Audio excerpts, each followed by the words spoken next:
saya Nurul Ashifordana. Pada kesempatan kali ini, saya akan menjelaskan mengenai definisi dari jaringan pelindung.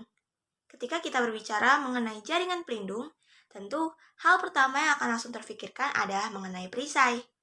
Perisai memiliki sebuah fungsi untuk melindungi objek yang berada di balik perisai tersebut. Begitu pula dengan jaringan pelindung pada tumbuhan. Pada tumbuhan, terdapat dua jenis jaringan pelindung. Yang pertama ada jaringan epidermis dan yang kedua ada jaringan gabus. Pertama ada jaringan epidermis.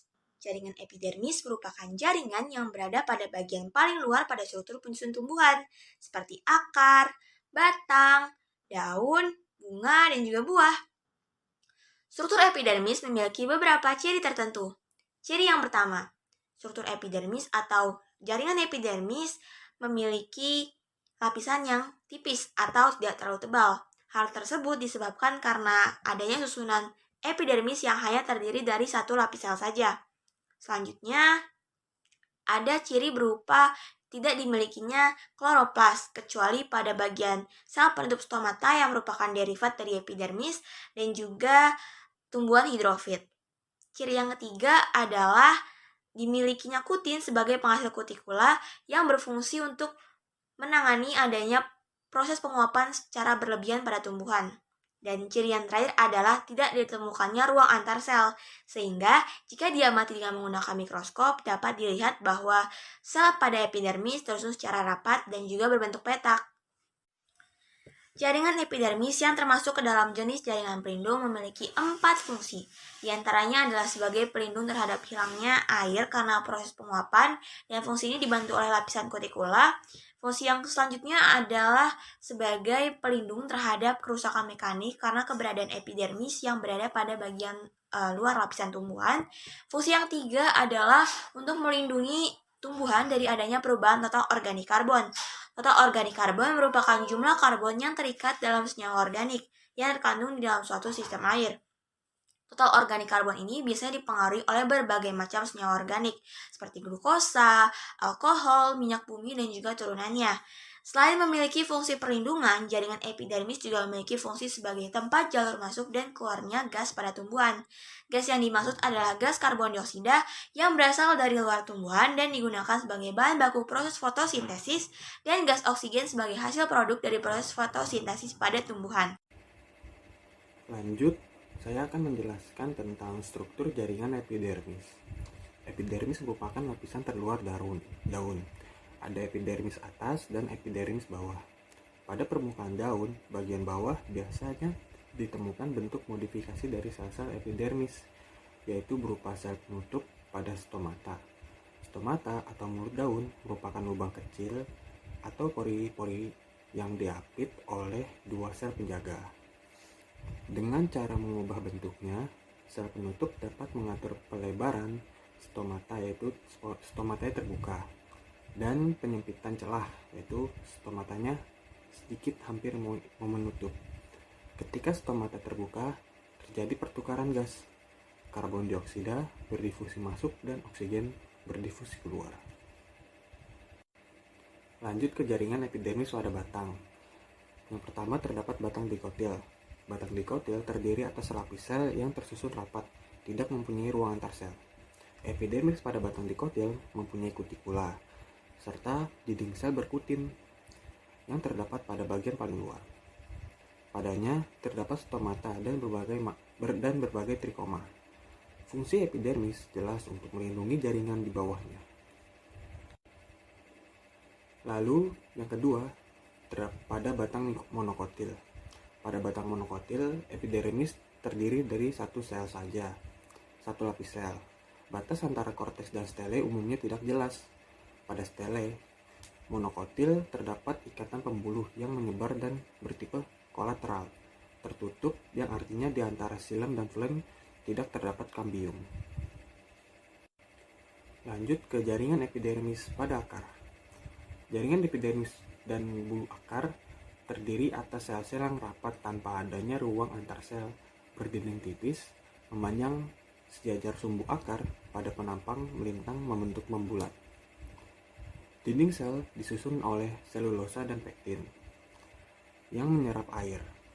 Bila epidermis terkelupas waktu, akar akan menua dinding selnya akan mengalami penebalan dengan kutin dan suberin.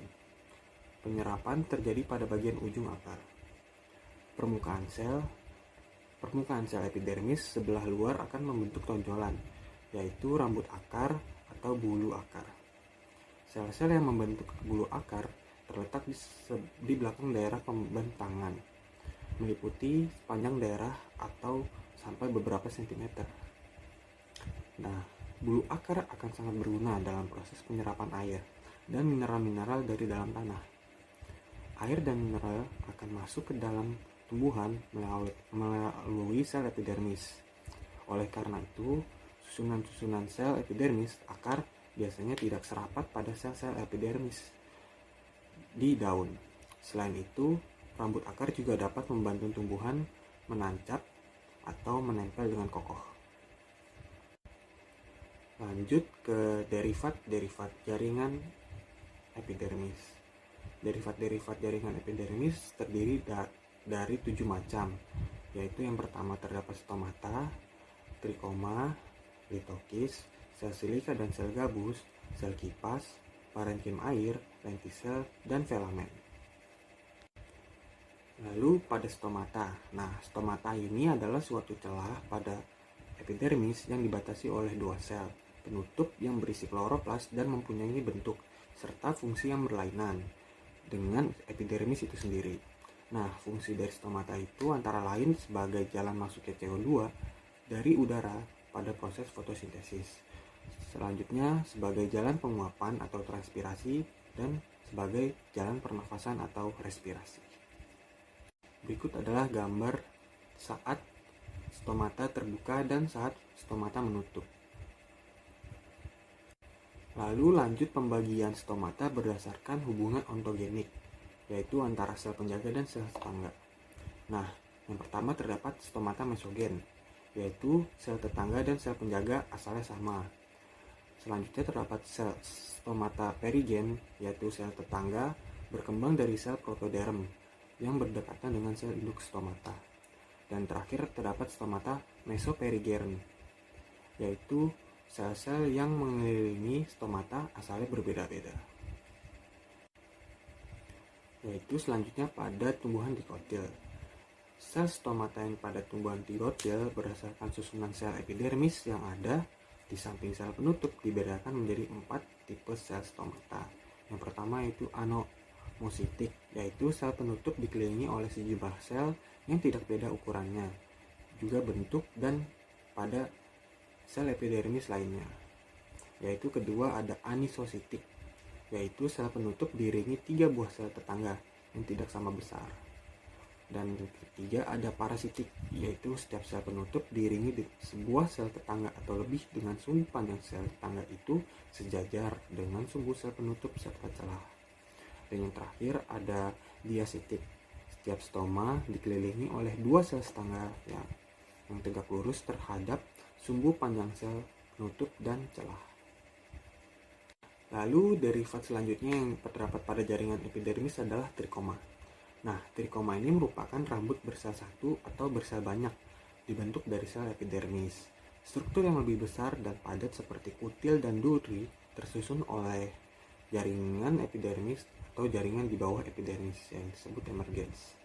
Dan trikoma ini dibagi menjadi 2 macam, yaitu trikoma non-glandular yang tidak menghasilkan sekret dan juga trikoma glandular yang menghasilkan sekret. Nah, berdasarkan definisinya, trikoma non-glandular itu menjadi 4 macam, yaitu rambut uniseluler yang sederhana atau multiseluler uniseriat yang tidak memipih. Lalu terdapat rambut squamform berbentuk seperti sisik yang multiseluler dan memipih nyata sekali. Lalu ada rambut yang multiseluler yang dapat berbentuk bintang atau seperti lilin bercabang. Dan yang terakhir yaitu seperti rambut kasar, trikoma kasar berserat, yang di pangkalnya itu terdiri atas sedikitnya 2 atau lebih deretan sel yang berdampingan. Dan selanjutnya untuk jenis trikoma glanduler, nah trikoma ini dapat bersel satu, bersel banyak atau berupa sisik. trikoma granuler terlibat dalam sekresi berbagai bahan. Nah, contohnya seperti trikoma sekresi garam, sekresi nektar, sekresi getah, sekresi terpentin, koleter, rambut sengat, rambut akar, dan lain-lain. Nah, berikut adalah contoh dari trikoma non-glanduler dan juga glanduler.